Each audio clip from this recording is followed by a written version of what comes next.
Hi guys! Papasilip po sa inyo dito sa park ng Boracay, yung tinatawag na Bulabog Back Beach. Okay, so medyo windy rito because itong area na to, dito ginagawa yung kite surfing. Okay? So, pasilip po sa inyo kung ano yung kite surfing para magkaroon kayo ng idea. So, this is the Back Beach Bulabog. Ayan yung mga kite surfing.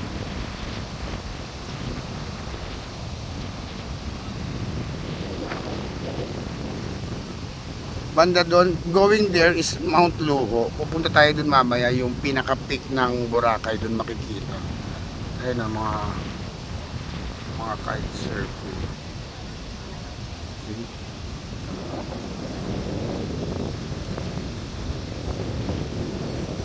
So ano kayang feeling ng magka-kite surfing? Parang may lesson din yan, magle-lesson ka. Kasi parang pang-professional mode siya, hindi siya pwedeng Ito yung mga kite surfing yung gagawin. So this is in Bulabog Back Beach. Medyo madilim ang panahon, parang uulan dito. So karamihan sa nagsisurf mga foreigners.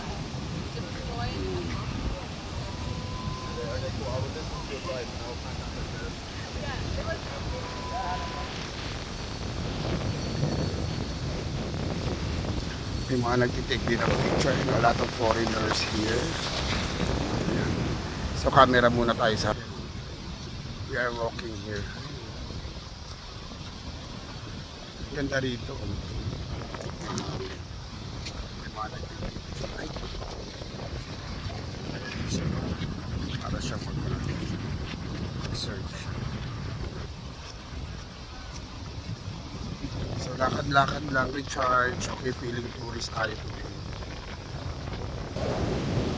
Ayun, ang sarap manood doon, sarap pagmasdan.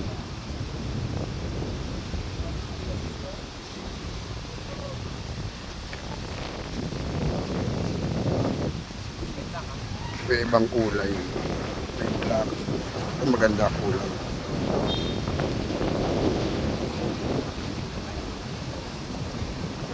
Banda doon yung Diniwid, yung pinuntahan natin nung isang araw. Diniwid Beach. Ayan.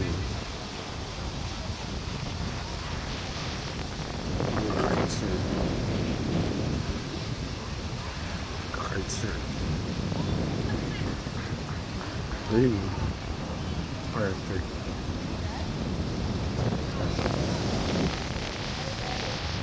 So, ayan siya.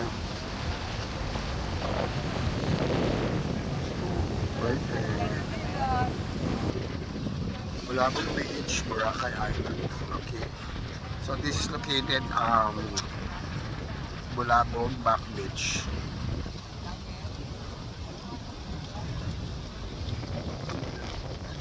So, a lot of tourists enjoying person.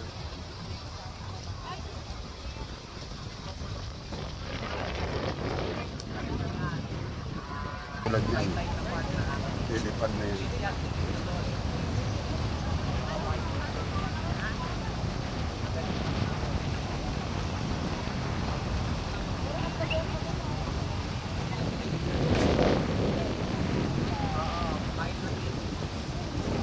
So enjoy all the activities here in Boracay. A lot of water activities na pwedeng gawin dito. Okay? So come and visit us here. Enjoy Boracay and have fun. Okay? Have a vacation. Vacation is important, okay? So to recharge, relax, para umalis sa tunay na buhay, no? Yung mga nade-depress dyan at saka yung mga nape-pressure dyan. So recharge lang, no? Unwind, unplug, okay? Kalimutan ng mga nagpapastress. Importante ang mental health, okay? Don't ever forget our mental health, our health, okay? Pera lang yan. So let's enjoy and have fun. At the end of the day, ang pinakamahalaga yung kung ano tayo after the day, okay? So, happy lang. Love, love.